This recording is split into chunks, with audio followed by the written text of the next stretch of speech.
Towson Gymnastics readying for another meet this weekend, this time back out on the road at West Virginia with George Washington. I'm with head coach Vicki Chliszczyk. And Vicki, even though it's the middle of the week, there was an honor that came in the middle of the week based on what happened last week. Tell us a little bit about Casey Catanzaro getting a little recognition.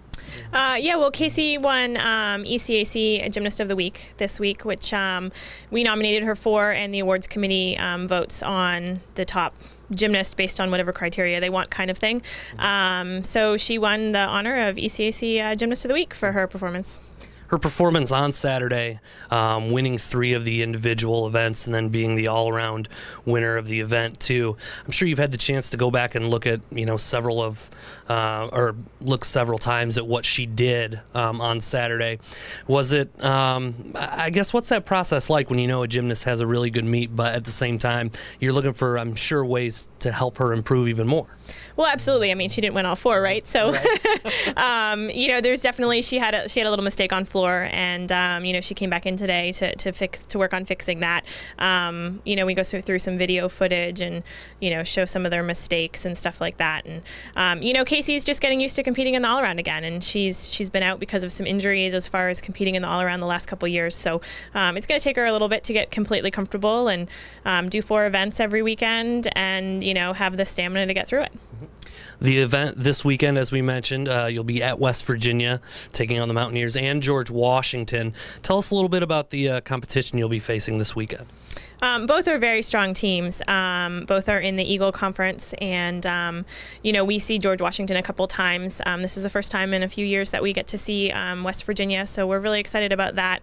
Excited to travel to them and compete in their large coliseum, and we're just focusing on hitting our routines and trying not to let the different venue and the outside be too much of a distraction, and hopefully build their confidence.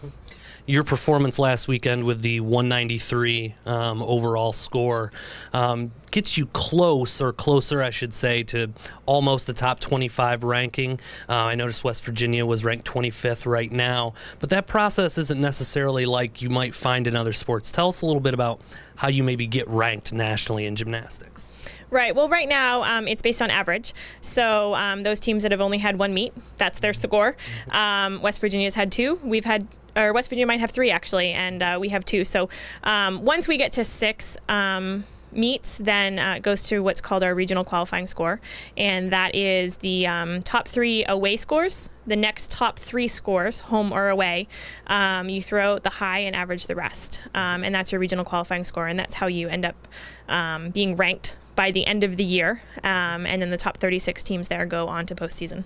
So in a way, it's almost a little bit like each individual competition in gymnastics where you put a certain number in each event, but some of the scores get thrown out.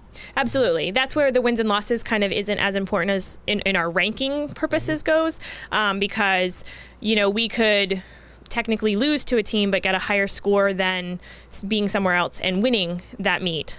So it's really the score that we're looking for, and we hope to build each meet and hit on the road, because we know we have to count 3 away scores. Well, you'll have that opportunity this weekend. Good luck at West Virginia, and hopefully you'll get a little bit closer next week to a little more national recognition. We hope so. Thank you.